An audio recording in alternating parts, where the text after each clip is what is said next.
ખૂબ જ પ્રસન્નતાની વાત છે કે આજે આપણે સૌ આ મંદિરના વાર્ષિક ઉત્સવો પર ઉપસ્થિત છીએ. પ્રતિવર્ષ આપણે વાર્ષિક ઉત્સવ ઉજવીએ છીએ.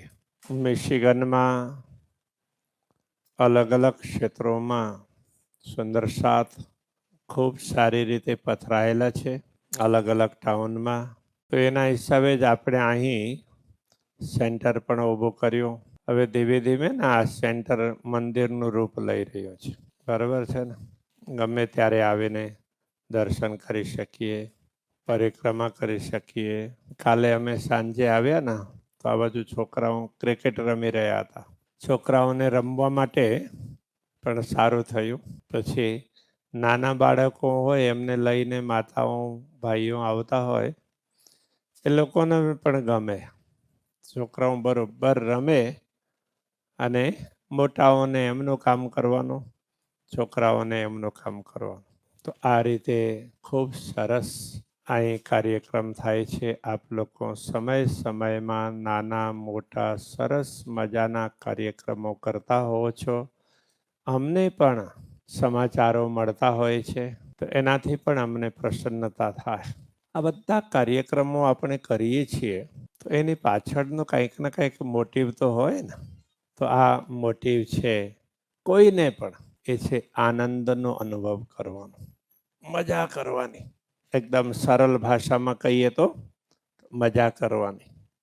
અને ઘણી વખત તો શું હોય છે કે માણસ મજા કરવા માટે મજા કરશે એના હિસાબે કમાણી કરે અને કમાતા કમાતા આખી જિંદગી પૂરી થઈ જાય પણ એને જોઈએ એવી મજા મળી નહીં.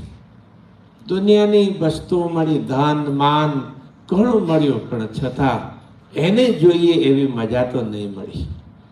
તો એનું કારણ કે આ બધી વસ્તુઓથી ઇન્દ્રિયોને કદાચ થોડી વાર માટે તૃપ્તિ મળે. એ બધી વસ્તુઓ ઇન્દ્રિયોને તૃપ્તિ થોડી વાર માટે જ મળવાની. કેમ કે આ દુનિયા છે જ ક્ષણિક, ક્ષણભંગુર એમ કહેવાય ને. એટલે દુનિયાની મજા પણ થોડીક વાર આવવાની અને થોડીક વારમાં એ મજા છે પછી બીજા રૂપમાં પહોંચી જાય. તો આપણને હંમેશા મજા જોઈએ છે. તો આ કઈ વસ્તુ છે એ કોને જોઈએ છે? તો ભૂખ લાગી તો રસનો આસ્વાદન કોને કર્યો? જીવે. થોડો પદાર્થ લીધો તો પછી મજા પૂરી થઈ ગઈ. તો દુનિયાની બધી જ વસ્તુઓ જોઈએ પણ તો બીજું જે આ શરીરમાં પાવર ન હોય તો આ બધી જ પાવર નકામી થાય ને. તો આ પાવર આવે છે ક્યાંથી? તો એ છે ચેતનાથી. ચેતના એટલે આત્મા. તો આત્મામાં શક્તિ છે અને મજા પણ આત્માને જ જોઈએ છે. દુનિયાથી મળે ને તો એ મજામાંથી એને તૃપ્તિ નથી મળતી. તો એ આત્મા કોઈ બીજી વસ્તુ નથી, એ આપણે પોતે જ છીએ એટલું આપણે સમજવાનું. આપણે પોતે જ આત્મા છીએ. તો આ શરીર મારું છે, હું પોતે શરીર નથી. હું તો ચેતના છું, આત્મા છું. તો ઘણા તો બહેનોનું નામ ચેતના હોય અને ભાઈઓનું નામ ચેતન હોય. બરોબર ને? હા, તો એ સારું નામ રાખેલું હો. ચેતનભાઈ, ચેતનાબેન, સરસ મજાનું નામ રાખ્યું છે. તો ચેતન એટલે આત્મા. હું પોતે આત્મા છું, હું પોતે ચૈતન્ય સ્વરૂપ છું. આ ખ્યાલ આપણે કરવો જ પડે. ચલો માની લીધું. તો વિચાર કરીએ કે આપણે બધાનો સંબંધ પણ ના આ ચેતના આત્માના લીધે જ છે. આપણે પોતે પણ આત્મા જ છીએ. બસ એટલું સમજી લઈએ તો પછી શું ખ્યાલ આવે? તો મજા કોને લેવાની? આત્માને. તો જ્યાં સુધી આત્માને મજા ના આવે તો ત્યાં સુધી તૃપ્તિ થાય નહીં, કે હંમેશા અસંતોષ જ રહે. બાકી ઇન્દ્રિયોના માધ્યમથી જે લઈએ છીએ ને, જ્ઞાનેન્દ્રિયોના માધ્યમથી, કર્મેન્દ્રિયોના માધ્યમથી એ મજા મળે થોડીક વાર, પણ થોડીક વાર મેં બદલાઈ જાય. પણ ખરેખર આત્મા ભલે થોડીક વાર માટે મજા લઈએ, પણ એનો અસર લાંબા સમય સુધી રહે. આપણે ધ્યાન ચિંતન કરીએ તો એમાં મજા આવે, તો એનો અસર લાંબા સમય સુધી રહે. હા, તો ત્યારે પણ પાપ ભજન કીર્તન કરો, ગરબા કરો, નાચો, કૂદો, તમને મજા આવે કે નહીં આવે?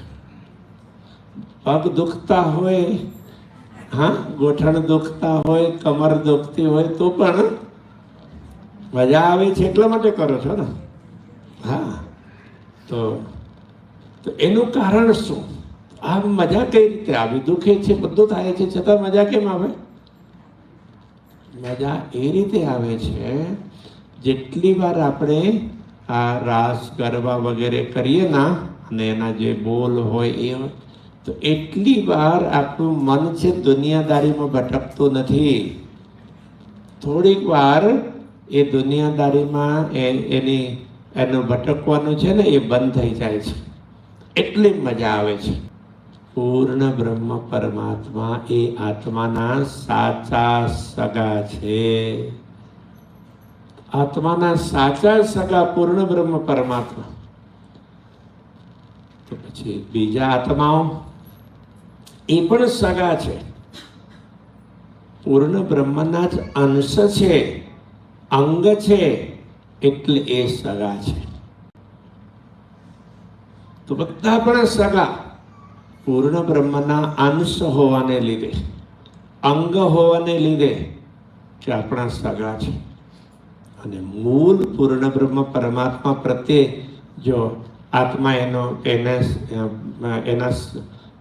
એમનો સંબંધ એને અનુભવ કરવા લાગે તો હંમેશા મજા જ મજા, હંમેશા આનંદમાં જ રહે. અને એની સાથે તો એક સૂચના આપવાનું ભૂલી ગયેલો. આપો બહુ ટૂંકમાં. તમને ખ્યાલ હોય કે આપણે નવતનપુરી ધામમાં ના અક્ષરાથી ધામધનીનું ઘર બને છે. હા હા, જ્યાં વાલાનો વિશ્રામ. પ્રાણનાથજી કહે છે અક્ષરાથી ધામધની ક્યાં વિશ્રામ કરે? નવતનપુરી ધામમાં. સૌથી પહેલો એમનો વિશ્રામ સ્થળ નવતનપુરી ધામ. અને ત્યારે અક્ષરાથી ધામધનીએ સદગુરુને માર્ગદર્શન આપીને બનાવેલું. પ્રાણનાથજી પણ સાથે હતા ત્યારે. આજે હવે એ ફરીથી બને છે. આજે પણ અક્ષરાથી ધામધનીનું જ માર્ગદર્શન છે. અને આજે પણ સદગુરુ અને પ્રાણનાથજી એ જ દેખભાલ કરી રહ્યા છે. જ્યારે પૂર્ણ બ્રહ્મ પરમાત્માનું ઘર બનતું હોય, શ્રી રાજજીનું ઘર બનતું હોય, તો એને સારું બનાવવું જોઈએ કે નહીં? સારું બનાવવું જોઈએ ને. અમને એવું લાગે, હા, બહુ સરસ મજાનું હોવું જોઈએ. અયોધ્યામાં ભગવાન રામનું મંદિર બન્યું, એવા બીજા મંદિરો ઘણા બને છે. તો એ કલર અને એક બીજું એનાથી થોડુંક ગાઢ લાલ, તો એ ડાર્ક પિંક. તો આ કલર સિલેક્ટ કરવાનું કહેલું. અને એને આપણે કહી શકીએ કે ચલો દુનિયામાં તો હવે પરમધામનું રંગ તો આવવાનો છે નહીં, પણ પરમધામનું જેવું જેવું ભણતું તો રાખી શકાય ને, તો એવું શોધીને એ ટાઈપનું પથ્થર નક્કી કર્યું છે. અને સુંદર કલાકૃતિથી બને તો એ રીતનું છે. અને પછી બીજું પણ ઘણું તૈયાર કરવાનું હોય. હા, કેવલ મંદિર થાય એવું નથી, બીજું પણ ઘણું કરવાનું હોય છે. તો એમાં કેટલીક વસ્તુઓ હોય કે અત્યારે બહુ સ્પષ્ટતા કરી નથી શકાતી, એટલે હું થોડુંક સંકેત જ કરું છું. મંદિર તો છે જ, મંદિર તો થશે જ, પણ એની સાથે બીજું પણ ઘણું બધું છે. થોડી જગ્યા પણ ખાલી જોઈએ મંદિરની આજુબાજુ. તો એ રીતે આપણે તૈયાર કરવાનું છે અને આ સુંદર બને એના માટે આપણે પ્રયત્ન કરવાનો. તો આ રાજ્યનું ઘર, તો રાજ્યનું ઘર બને તો કોઈનો નહીં, આપણે આપણું કહી શકીએ, આપણા રાજ્ય છે એટલા માટે, બરોબર ને? પણ વ્યક્તિગત કોઈનો નહીં, અમારું નહીં, આપણું કોઈનો નહીં, પણ રાજ્યનું ઘર આપણા ધણીજીનું બનતું હોય તો એના માટે આપણે શું કરવું પડે? આપણાથી બને એમાં આપણે યોગદાન હોવું જોઈએ. અને એમાં તમને જેટલું પ્રેમ હોય, જેવો ભાવ હોય એ પ્રમાણે કરજો. આપણને એક સૌભાગ્ય મળ્યો છે. બાકી જો 400 વર્ષ પહેલા જ્યારે બનેલું તે સમયમાં જે લોકો હાજર હતા એમને સૌભાગ્ય મળેલું, અને આજે આપણને એ સૌભાગ્ય આપ્યું. તો આપણે બધાએ મહેનત કરવાની. આજુબાજુની જગ્યાઓ પણ લેવાની થાય, થોડું પહોળું કરવું હોય તો એ પણ ધનથી જ થાય ને. હા, તો ધન એમાં વાપરવાનું. તો એ રીતે છે, થોડો મોટો પ્રોજેક્ટ છે, તો એટલે બધાએ મહેનત કરવાની છે. તો રાજ્યનું ઘર હોય અને એ પણ અત્યારે જે બને છે ને એમાં મટીરિયલ એ રીતે વાપરવા માટે ગણતરી કરેલ છે કે એ વર્ષો સુધી ટકે. અને જે મટીરિયલ વાપરવાનું છે ને તો એમ કહેવાય છે કે 1000 વર્ષથી 1200 વર્ષ સુધી સામાન્ય તો એની આયુ રહેવાની. કેમ કે 1200 વર્ષથી અમુક આ ટાઈપના સ્ટ્રક્ચર છે ને એ ઊભા છે, આજે એવાના એવા છે. એટલે 1200 વર્ષ એટલે કહે છે, 1200 વર્ષથી ઊભા છે. તો 1200 વર્ષ સુધી તો ટકશે એમ માને છે. બાકી તો જ્યાં સુધી ટકે. પણ એ લાવો આજે આપણને મળે છે. બાકી તો આપણને જો આજથી 25-30 વર્ષ પછી બને તો એ તે સમયમાં આપણે યોગદાન આપવા લાયક બનીએ કે નહીં બનીએ, અથવા તો દુનિયામાં તો આ શરીર રહેવાનું કે નહીં રહેવાનું કાંઈ ઠેકાણું નહીં. તો આજથી વર્ષો પહેલાં બન્યું હોય તો 30-40 વર્ષ પહેલાં બન્યું હોય તોય તો કદાચ આપણે યોગદાન આપી શકીએ એવા ન હોત. તો આજે યોગદાન આપવાનો મોકો છે, તો આપણે એમાં સામેલ થવું જોઈએ. એટલે નવતનપુરી ધામમાં રાજ્યનું ઘર બને છે ને એમાં એમ તો ઘણા સુંદર સાથે પહેલા લખાયેલ છે. અત્યારે કે શ્રી જયશ્રીબેન અને મોહનભાઈ આપણે બાવસર વાળા એમને 1 કરોડની સેવા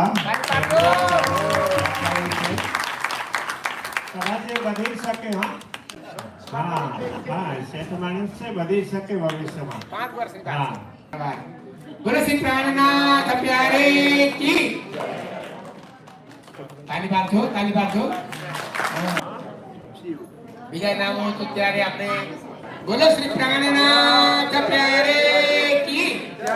આપણા આજના હોસ્ટ હીરાભાઈ, હીરાબેન અને શ્રી રાજકુમારની સારવારની આશીર્વાદ આપશે. બોલો કૃષ્ણ કન્હૈયા લાલ કી જય. ફોન મારજો. નિજાનંદ સ્વામી કી જય. શ્રી પ્રાણનાથ પ્યારે કી. ખૂબ ખૂબ આભાર શ્રી કુમાર અને રીનાબેનને, નિજાને પણ એક એમના આખા પરિવારને ક્રાંતિની ભક્તિ પથે ક્રાંતિનો અનુભૂતિ થાય, એમનું જીવન સુખમય બને, ક્રાંતિ માર્ગનો અનુભૂતિ થાય. બોલો શ્રી કૃષ્ણ કન્હૈયા લાલ કી, શ્રી નિજાનંદ સ્વામી કી. જો જેમ જેમ આખા દુનિયાથી આપણે દૂર થઈને રાજી. બોલો શ્રી પ્રાણનાથ પ્યારે કી. તે ફિનિશિંગમાં મેં સુરેશભાઈને ખૂબ આભાર. શ્રી રાજજી મહારાજનો આપણા કેતનભાઈ અને કેતનભાઈ ભોગીભાઈ એમને 12 કરોડ રૂપિયાની સેવા આપી છે. ખૂબ ખૂબ ધન્યવાદ આપજો. અને એ હજી ખૂબ ખૂબ કરતા રહે. અને ભલે બહાર રહે છે છતાં પણ સાબરકાંઠા સાથે જોડાયેલા એમણે અમને આશ્વાસન આપ્યું છે શ્રી ગોપાલભાઈ મગનભાઈ પટેલ ફતેપુર એમને 5 કરોડ રૂપિયાની સેવા માટે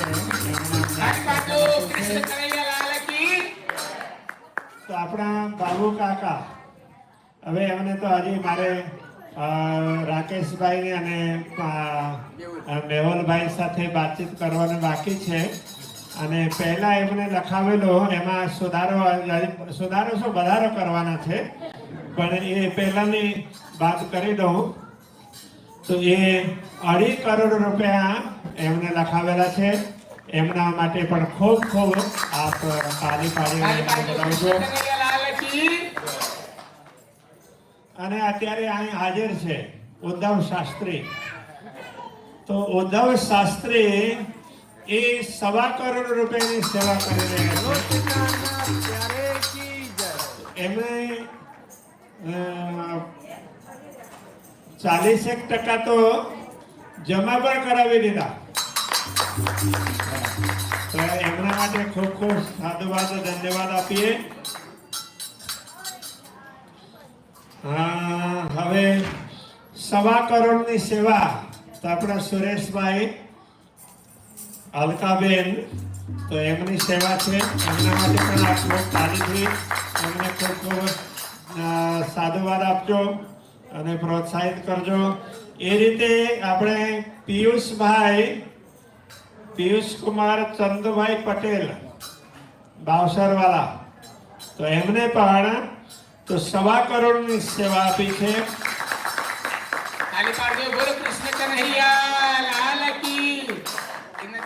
હા અને એમના ધર્મપત્ની તો હજી કે એમાં રાજ્યના તો આભૂષણો માટે એ એમના સેવિંગ્સમાંથી આપવાના છે એ એમને વાત કરી છે એ અત્યારે એમને $25,000ની વાત કરેલી કદાચ મેં એમને કહ્યું કે આભૂષણો બનાવવામાં હજુ સમય લાગશે 2 વર્ષ લાગશે ત્યાં સુધીમાં તમે સેવિંગ્સ વધારજો હા અને કદાચ $51,000 સુધી પહોંચાડી દઈએ ત્યારે આપણા મોહનભાઈ હવે એમને 1.25 કરોડ જ લખવું પડશે એવું અમારી ગણતરી છે બરોબર શ્રી મોહનભાઈ જસીબેન અને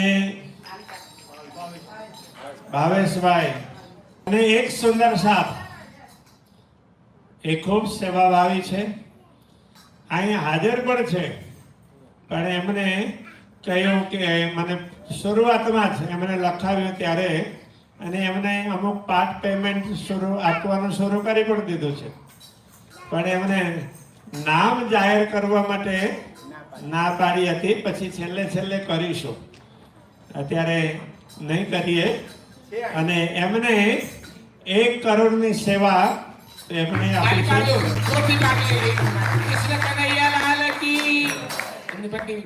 તો એવી રીતે આપણે મનીષભાઈ તો એમને 51 લાખ રૂપિયાની સેવા મનીષભાઈ આપી છે સેવા બાપાના સુપુત્ર એ રીતે આપણા મણીભાઈની સેવા તો એ 51 લાખથી ઓછી નથી વધારે થશે એ એમની સેવા છે થોડા વર્ષો પહેલા જ એમને અમુક રકમ નવતનપુરી ધામ માટે એમને ઇન્વેસ્ટ કરેલ અને એ રકમ તો એ મેચ્યોર થશે ને અને ત્યારે એ રીતની થશે તો એ રીતે મણિભાઈને આપણે ખૂબ ખૂબ ધન્યવાદ આપીએ અને રમણભાઈ કે એમણે રમણભાઈ સાબરકાંઠાની જ વાત કરી બીજી ચર્ચા હું નથી કરતો બીજા અમારી પાસે લખાણ છે તો રમણભાઈ આમોદરાવાલા તો એમને 51 લાખ રૂપિયાની સેવા એમને કરી છે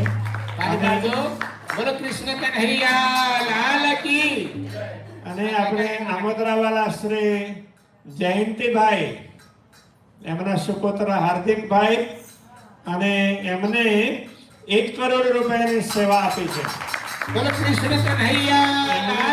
ધન્યવાદ ખૂબ ખૂબ સાધુવાદ. હવે ત્યાં દેશમાંથી આપેલી હમણાં વાત નથી કરી રહ્યો.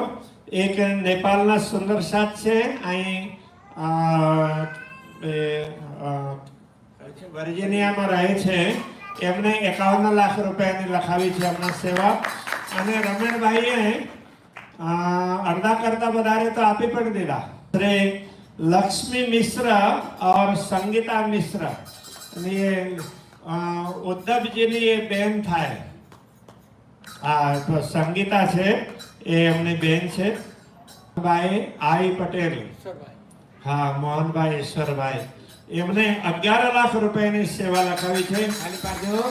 હા લાલ કી. બીજા સુંદર સાથ છે ફિનિક્સ એરિઝોનામાં. એ વિનયભાઈ મમતાબેન અને રાજીવભાઈ બેલાબેન એમને 51 લાખ રૂપિયાની સેવા લખાવી છે. તે મેં અમેરિકાની થોડીક વાત ડાલાસ ટેક્સાસથી તો એક સુંદર સાથે રાજુભાઈ ઉષા હોમાગાઈ અમને 25 લાખ રૂપિયાની નેપાળના છે. એમને 25 લાખ રૂપિયાની સેવા લખાવી છે. અને આપણા માસુકભાઈ ગૌતમભાઈ પટેલ એમણે $35,000 ની સેવા આપી છે. એમને પણ ખૂબ ખૂબ ધન્યવાદ. મણિભાઈ આપણા સાહેબાપુરના મણિભાઈ બાબાભાઈ તો એમણે $5,000 ની સેવા આપી છે. એમને પણ ખૂબ ખૂબ ધન્યવાદ. અને હેમાંશુભાઈ અત્યારે બ્રુન્સવિક જોર્જિયા રહે છે અને સવાનાની બાજુમાં. અને એમને 12 કરોડ રૂપિયાની સેવા આપી છે. હમણાં ચનાસી મંદિરના કાર્યક્રમમાં આવેલા પછી અમે સાંજે થોડા પાર્કિંગ લોટમાં ચાલતા હતા અને પછી કહેવા લાગ્યા પ્રોજેક્ટ મોટો છે અને એટલાથી તો થશે એવું મને નથી લાગતું કે હું એ પ્રમાણે જ ગોઠવણી કરું છું. કહેવાનો મતલબ એ હું હજી વધારવાનો છું. તો એ મને એ વાત કરીએ સામે ચાલીને. તો લાલજીભાઈએ 51 લાખ રૂપિયાની સેવા એમને આપી છે.